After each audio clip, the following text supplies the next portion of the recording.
Sperm কাউন্টটা বাড়ানোর সুযোগ পাচ্ছি এবং কি আমরা পাশাপাশি যাদের টিউব ব্লক তাদেরকে বিভিন্ন থেরাপির মাধ্যমে টিউবটা ওপেন করার জন্য আমরা কিছু প্রসিডিউরের মাধ্যমে আমরা ওপেন করার সুযোগগুলো পাচ্ছি এবং কি অনেক রেজাল্ট পাচ্ছে,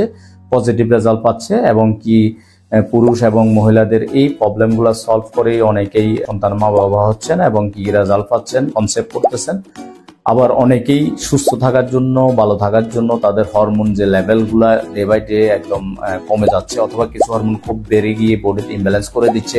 তাদের ক্ষেত্রেও সেগুলোকে আমরা ব্যালেন্স করে দিচ্ছি ওষুধের মাধ্যমে এবং কি ডায়েটের মাধ্যমে এবং কি আমাদের থেরাপিটিক্যাল কিছু মেথডের মাধ্যমে। যারা এখনো ভাবছেন আইভিএফ করাবেন কিনা অথবা আইভিএফ করে ব্যর্থ হয়েছেন, তাদের ক্ষেত্রে আমি বলবো অন্ততপক্ষে আমাদেরকে ভিজিট করুন, জানুন আমাদের সম্পর্কে এবং কি আমরা কিভাবে কি মেথডে বা কি প্রসিডিউরে আমরা আসলে এগুলো থেকেই পজিটিভ রেজাল্ট নিয়ে আসছি সেই বিষয়গুলো জেনে আশা করি আপনারা উপকৃত হবেন এবং কি আমাদের আন্ডারে যে ট্রিটমেন্ট প্রটোকলটা বা ট্রিটমেন্ট আউটলাইন সেটা যদি আপনারা ফলো করতে পারেন, আশা করি আপনার মা বাবা হতে পারবেন, সন্তানের মুখ দেখবেন এবং একটা পজিটিভ রেজাল্ট নিয়ে ঘরে ফিরতে পারবেন। সবাই সুস্থ থাকবেন।